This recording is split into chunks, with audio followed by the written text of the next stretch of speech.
Krishna studio চ্যানেলে আপনাকে স্বাগতম। সর্বসাক্ষী সর্ববিরাজমান সর্বক্ষমতার অধিকারী পরমেশ্বর ভগবান শ্রীকৃষ্ণের মুখনিঃসৃত বাণী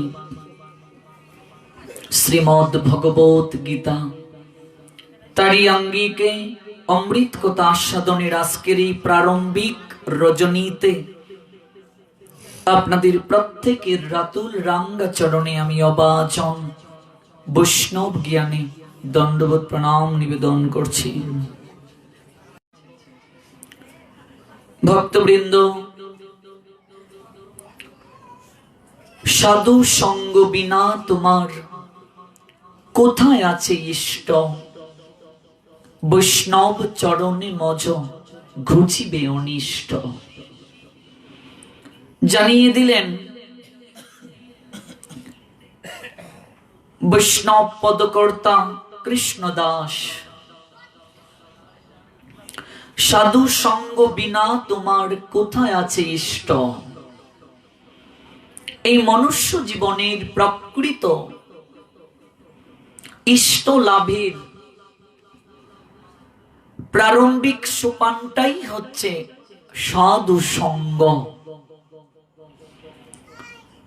সাধু সঙ্গ ব্যতীত এই মনুষ্য জীবনের প্রকৃত উদ্দেশ্য হৃদয়ঙ্গম করা সম্ভব নয়। এই জন্য আমাদের সমগ্র শাস্ত্রকে মন্থন করলে একটাই উপসংহার বের হয়ে আসে। সমগ্র শাস্ত্র আমাদেরকে পরিশেষে একটা কথাই বলেন, সাধু সঙ্গ করো। আমাদের এই মনুষ্য জীবনে সাধু সঙ্গ কেন গুরুত্বপূর্ণ? শাস্ত্রে বলছেন, ভাগবত শুনো গিয়া ভাগবতের কাছে, কৃষ্ণ কথা শ্রবণ করু গিয়ে কৃষ্ণ জনের কাছে। কৃষ্ণের জন কারা? গোবিন্দ বলেন মম বৈষ্ণব পরাণ। কৃষ্ণের জন, কৃষ্ণের নিকটের কিংবা কৃষ্ণের অন্তরঙ্গ ভক্ত কিংবা বৈষ্ণব। অপ্রাকৃত কথা কার নিকট শ্রবণ করব? বলছেন ভক্তের নিকট থেকে, সাধুর নিকট থেকে। সাধু সঙ্গে কৃষ্ণ কথা এই ভিক্ষা চাই। মনুষ্য জীবের একটাই এই মনুষ্য জীবন ধারণ করার উদ্দেশ্য, আর এই উদ্দেশ্যটাই হচ্ছে নিজের প্রকৃত স্বরূপকে উপলব্ধি করা, আত্ম উপলব্ধি। এই জন্য শ্রীমদ্ ভগবত গীতা যারা অধ্যয়ন করেছেন দেখবেন প্রথমেই আত্মতত্ত্বের কথা বর্ণনা করা হয়েছে। Discover yourself. আত্মতত্ত্ব সম্বন্ধীয় জ্ঞান প্রথমে আমাদেরকে লাভ করতে হবে। জীবের প্রকৃত স্বরূপ কি? আমি কে? আমি এলাম কোত্থেকে? আমি যাব কোথায়? এই সংসারে আমার কর্তব্য কি? আমি করছি কি? মনুষ্য জীব যদি এই তত্ত্ব না জানে, শাস্ত্র বলছেন সে কখনো মানুষই না। কারণ একটা কুকুর, একটা ছাগল, একটা পাখি কিংবা কীট পতঙ্গ কিংবা বৃক্ষ লতা গুল্ম, প্রত্যেকেই দিন থেকে রাত পর্যন্ত ছুটছে। তার পশ্চাতে একটাই কারণ, বৃক্ষলতা গুল্ম ছুটতে পারে না, তাদের কথা আলাদা। কিন্তু পশু পাখিকুলে যারা আছে তারা ছুটছে, মৎস্যকুলে যারা আছে তারাও ছুটছে। তার পশ্চাতে একটাই কারণ, উদর পূর্তি, আহারের জন্য ছুটছে। মনুষ্য জীব দিন থেকে রাত পর্যন্ত ছুটছে। ছোটার পশ্চাতে কারণ কি? নিজের উদর পূর্তি আর একটু ভালো থাকার জন্য চেষ্টা করা। কি করে একটু বেটার ফিল হবে, একটাই কারণ। একটা পশুও যদি দিন থেকে রাত পর্যন্ত উদর পূর্তির জন্য ব্যস্ত থাকে, একটা মানুষও যদি দিন থেকে রাত পর্যন্ত উদর পূর্তির জন্যই ব্যস্ত থাকে, তাহলে একটা মানুষ আর পশুর মাঝে পার্থক্যটা কোথায়? একটা মানুষ আর একটা পশুর মাঝে পার্থক্য কোথায়? শাস্ত্র জানিয়ে দিলেন, একটা মানুষ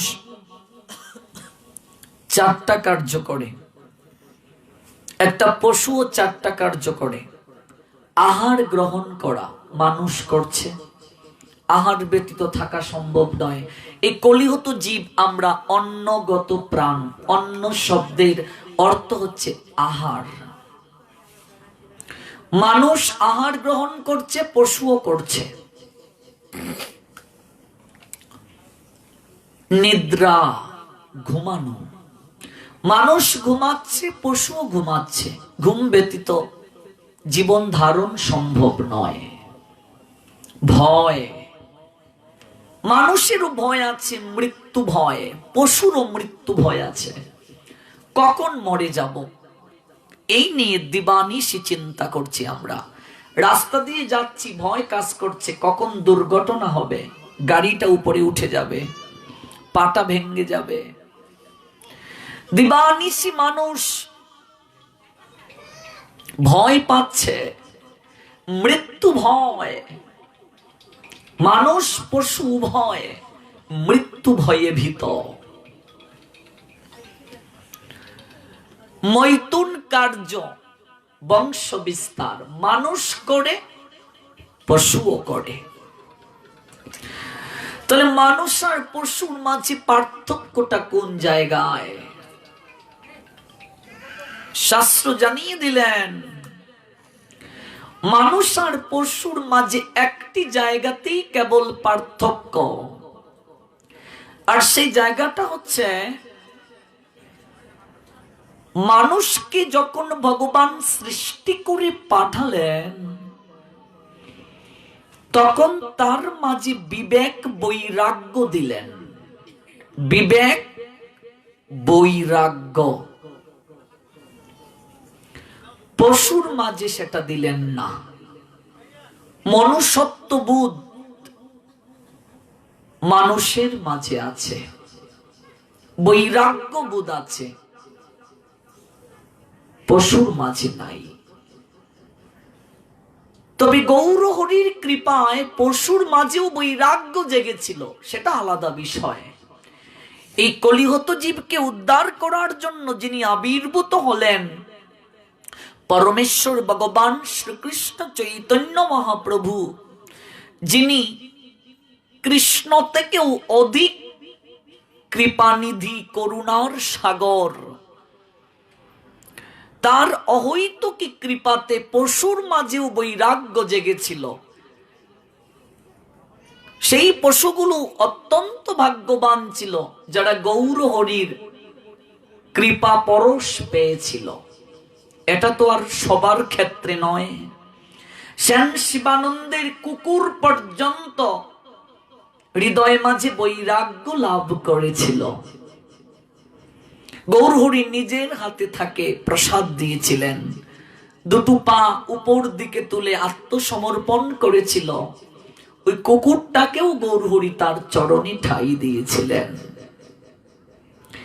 ঝাড়খণ্ডের জঙ্গল দিয়ে যখন যাচ্ছিলেন গৌরহরি, ব্যাঘ্রগুলো হিংসা ভুলে হরিণকে জড়িয়ে ধরেছিল। চৈতন্য মহাপ্রভুর বৃন্দাবন যাত্রাটা পড়ে দেখবেন চৈতন্য চরিতামৃত থেকে। বনের পশু যার বৃত্তিটাই হচ্ছে হিংসা, হিংসা প্রবৃত্তি ছেড়ে বনের পশুটা যার খাবার হচ্ছে হরিণ, হরিণটাকে ব্যাঘ্র জড়িয়ে ধরেছিল।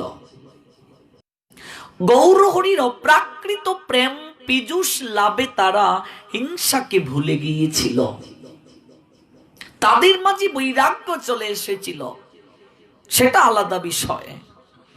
আমরা দেখতে পাই গৌরহরি যখন কীর্তন করে করে যাচ্ছিলেন, কতগুলো ব্যাঘ্র তার সঙ্গী হয়েছিল। গৌরহরি যখন চলে যাবেন, ওই ব্যাঘ্রগুলো বলছে, কবিরাজ গোস্বামীপাদ এবং গৌরহরিকে নিয়ে যে চৈতন্য ভাগবত হলো, বৃন্দাবন দাস ঠাকুর লিখেছেন, চৈতন্য চরিতামৃত লেখলেন কৃষ্ণদাস কবিরাজ গোস্বামীপাদ, তাছাড়া আরো অন্যান্য গ্রন্থরাজি মুরারি গুপ্তের করছা, চৈতন্য চরিতামৃতম, অমিয় নিমাই চরিত কথা ইত্যাদি গ্রন্থ লেখা হয়েছে। আমরা বিভিন্ন গ্রন্থ রাজি থেকে জানতে পাই ওই ব্যাঘ্রগুলো পর্যন্ত বৈরাগ্য লাভ করে, হিংসা প্রবৃত্তি ছেড়ে দিয়ে স্থূল দেহটা ত্যাগ করে সূক্ষ্ম দেহে গৌর কৃপা লাভ করে তার চরণে ঠাঁই পেয়েছিল। তবে এটা তো সব পশুর ক্ষেত্রে হয় নাই। এই জন্য প্রকৃতপক্ষে মানুষের মাঝেই বৈরাগ্য এবং বিবেক ভগবান দিয়ে দিয়েছেন। এই জায়গাতেই পশু আর মানুষের মাঝে পার্থক্য। আহার নিদ্রা বয় মৈথুন মানুষ করছে, পশু করছে, কিন্তু মানুষ আর পশুর মাঝে পার্থক্যটা হচ্ছে পশুর মাঝে বিবেক নাই, মানুষের মাঝে বিবেক আছে, মনুষ্যত্ব বোধ আছে। এই মনুষ্যত্ব বোধটাকে আচার্যগণ বলছেন হুশ জ্ঞান। একটা বাচ্চা শিশু আগুনের মাঝে হাত দিয়ে দেবে, তার সেই হুশ জ্ঞান নাই, আগুনে হাত দিলে আগুন তাকে পুড়াবে, এই হুশ তার নাই, সে অবুঝ। একটা মানুষের যদি হুশ না থাকে, আচার্যগণ বলছেন সে মানুষ নয়, অমানুষ। মান যুগ হুশ, অমান হুশ, অর্থাৎ যার মাঝে হুশ জ্ঞান নাই, নিজের মান বিসর্জন দিয়ে যে দিয়েছে, সে মানুষ নয়। হুশটা কি? এই মনুষ্য জীবনের উদ্দেশ্য কি যারা জানে না, কি লাগি আইলি ভবে, এমন জনমে হরিনা ভজিলি সে তুই মানুষ কবে। এমন জনম, কেমন জনম? ভাগবত বলছেন নৃদেহ আদম সুলভম সুদুর্লভম। কেমন জনম? সুদুর্লভম, অত্যন্ত দুর্লভ। কেমন দুর্লভ? দেবতাদেরও দুর্লভ। এমন জনমে হরিনা ভজিলি সে তুই মানুষ কবে। নিজেকে মানুষ বলে দাবি করছি আমরা, কিন্তু শাস্ত্র জানিয়ে দিলেন মানুষ হতে গেলে মনুষ্যত্ব বোধটাকে জাগ্রত করতে হবে। এই মনুষ্য জীবনের উদ্দেশ্য কি জানতে হবে। আমরা কারা মনুষ্য জীবনের উদ্দেশ্য জানতে পেরেছি, এই শ্লোকটা আস্বাদন করলে আমরা নিজেরাই উত্তর পাব। পরীক্ষিত মহারাজ যখন দেখলেন তার জীবন প্রদীপ আর মাত্র 7 দিন জ্বলবে, আমরা সংসারী যারা দেহধারী মনুষ্য জীব রয়েছি,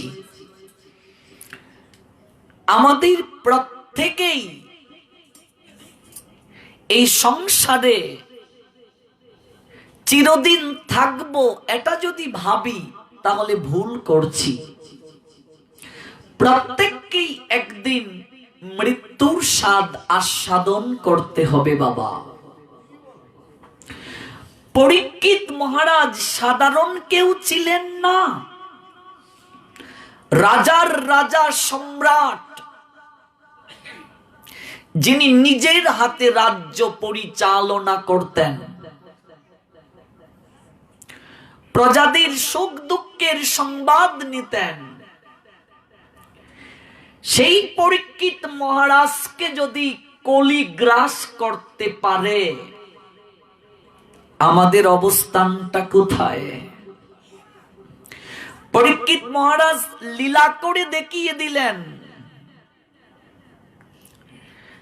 যখন তিনি জানলেন তার আর জীবন প্রদীপ মাত্র 7 দিন জ্বলবে, তিনি 7 দিন মাত্র আর বাঁচবেন,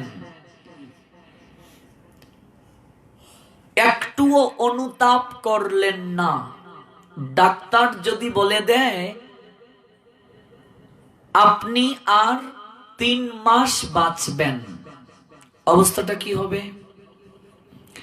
আত্মীয় স্বজন যারা আছে তাদের সবাইকে আমরা সংবাদ পাঠাবো, আমার বাবার 3 মাস বাঁচবে গো, শেষ দেখা একবার দেখে যাও।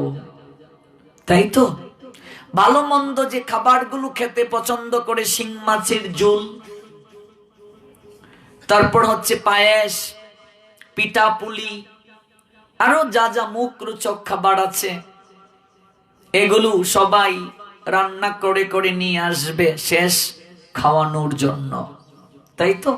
এরকমই তো বাস্তবে ঘটে। পরীক্ষিত মহারাজ শিক্ষাটা কি দিলেন দেখুন। আমরা যেহেতু শ্রীমদ্ ভগবত গীতা থেকে শুনবো আলোচ্য বিষয়, আমি গীতাতেই ফিরে আসছি।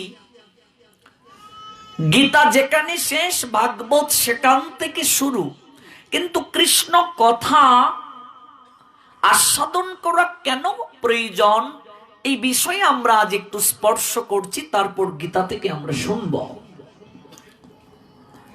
পরীক্ষিত মহারাজ শিক্ষাটা কি দিলেন?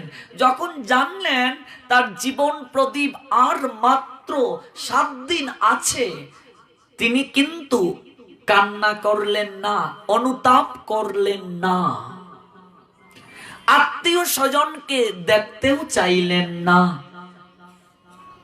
তার পুত্র জন্মেজয়কে রাজ্যভার অর্পণ করে তৎক্ষণাৎ একটা কুশাসনকে হাতে করে সংসার সাম্রাজ্য সবকিছুকে ত্যাগ করে দিলেন। পরীক্ষিত মহারাজ বুঝিয়ে দিলেন, এই সংসারে তুমি দিন থেকে রাত পর্যন্ত যে ভূতের মতো পরিশ্রম করছো, গাধার মতো খাটছো, মৃত্যু যখন আসবে, মৃত্যু নামক চূড়াকোষ যখন এসে তোমাকে ঠুকর দেবে, প্রথমেই এই জড় জগতের সব কিছু তোমাকে ছেড়ে চলে যেতে হবে। পরীক্ষিত মহারাজ তার রাজ্যটাকে প্রথমে ত্যাগ করলেন। কত টাকা ব্যাংকে জমা রেখেছো বাবা, এটাও সন্তানকে বলে যাওয়ার সময়টা পাবে না। সম্পত্তির দলিলটা সন্তানকে বুঝিয়ে যাওয়ার সময় দেবে না। মহাকাল যেদিন ডাকবে, সময় পাবো না। রাত্রে গিয়ে ঘুমালাম, চোখটা যদি খুলে আপনার আমার জীবনে সকাল নইলে পরকাল। ভেবে দেখেছো? বাড়িতে যেতে পারবো কিনা গ্যারান্টি নাই। উঠতে পারবো কিনা আসন থেকে তারও নিশ্চয়তা নেই। বল হরি হরি বল হয়ে যেতে পারে। এট ফার্স্ট রাজ্যটাকে ত্যাগ করলেন পরীক্ষিত মহারাজ। বিষয়ে বাসনা ত্যাগ করা এতটা সহজ নয় যে বিষয়ে বাসনা লক্ষ জনম আমাদের চিত্ত কালিমা লেপ্ত হয়ে আছে। বিষয়ে বাসনার ঘুরকে কাটিয়ে উঠা চাত্তিকানি কথা নয়। পরীক্ষিত মহারাজ শিক্ষা দিলেন ভাগবতে, প্রথমেই তোমার কর্তব্য বিষয়ে বাসনাকে ত্যাগ করা, কারণ মৃত্যু সন্নিকটে তোমার। রাজ্যটাকে ত্যাগ করলেন, আত্মীয় স্বজনকে দেখতে চাইলেন না, কুশাসন হাতে করে একটাই তার চিন্তা, 7 দিন মাত্র বাঁচবো আমি। এই 7 দিনের মাঝে আমি কেমন করে ভগবানকে দর্শন করতে পারবো, এই 7 দিনের ভিতরে কেমন করে আমার মনুষ্য জীবনটাকে সার্থক করতে পারবো। ভাবলেন কি করা কর্তব্য আমার। এক একজন এক এক পরামর্শ দিলেন। হে রাজন, আপনি যজ্ঞানুষ্ঠান করেন, 7 দিন যজ্ঞানুষ্ঠান করুন। কেউ বলছেন রাজন আপনি দান দক্ষিণা করুন। কেউ বলছেন হে রাজন আপনি তপস্যা করুন। কেউ বলছেন হে রাজন আপনি ধ্যান করুন। কেউ বলছেন হে রাজন আপনি সাধু সেবা করুন। এক একজন এক এক কথা বলছেন। পরীক্ষিত মহারাজ কোন সিদ্ধান্তে উপনীত হতে পারলেন না। অতঃপর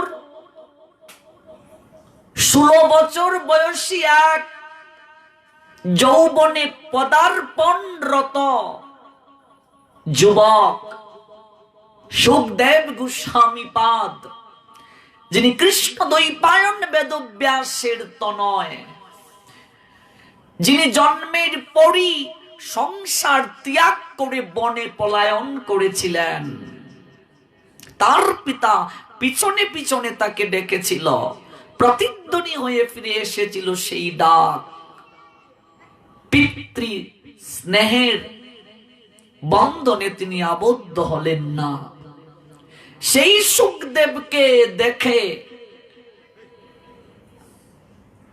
সমস্ত ঋষিগণ আসন ত্যাগ করে দাঁড়িয়েছিলেন।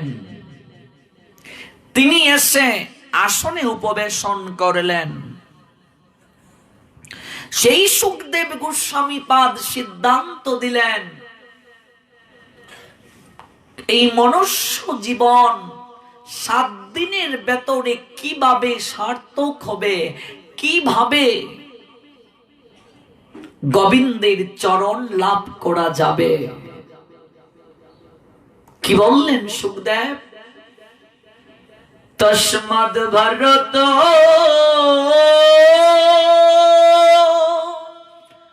তস্মাদ ভারত সর্বাত্মা ভগবানেশ্বর হরি। তস্মাদ ভারত সর্বাত্মা ভগবানেশ্বর হরি। শ্রুতব্য কীর্তিতব্যশ্চ স্মর্তব্যশ্চ অভয়ম। অত্যন্ত তাৎপর্যপূর্ণ শ্লোক। তস্মাৎ ভারত সর্বাত্মা, হে ভারত, প্রতিটা মনুষ্য জীবের উদ্দেশ্য হচ্ছে সর্ব আকর্ষক পরম ঐশ্বর্যমণ্ডিত ভগবান শ্রী হরির কথাকে শ্রবণ করা। এই কলিহত জীব খুব সহজে যদি ভগবানের কৃপা লাভ করতে চায়, যেহেতু কলিহত জীব অন্নগত প্রাণ, যেহেতু তাদের জুনিগত মন কামনায় আষ্টে পৃষ্ঠে তাদের হৃদয়ে বান্ধা, এই কলিহত জীবের খুব সহজে যদি চেতনাকে পরিবর্তন করে কৃষ্ণ চিন্তনের বীজ বপন করিয়ে দিতে হয়, তাহলে প্রকৃষ্ট উপায় হচ্ছে ভগবানের কথাকে শ্রবণ করা। তস্মাদ ভারত সর্বাত্মা ভগবান ঈশ্বর হরি শ্রোতব্য কীর্তিতব্যশ্চ স্মর্তব্যশ্চতয় ভয়ম। মৃত্যু ভয় কেটে যাবে, মনুষ্য জীবনের সমস্ত ভয় কেটে যাবে। ভগবানের কথার মাঝে এত সঞ্জীবনী শক্তি রয়েছে। প্রত্যেকটা মনুষ্য জীবের কর্তব্য ভগবানের কথাকে কায়ে মনোবাক্যে শ্রবণ করা। তার নাম হরি। তিনি কেবল জীব সকলকে মায়ার কবল থেকে হরণ করে নিজ নিত্য ধামে নিয়ে গিয়ে আনন্দ বিধান করতে পারেন। ভিডিওটি আপনার ভালো লাগলে লাইক, কমেন্ট এবং সাবস্ক্রাইব করুন।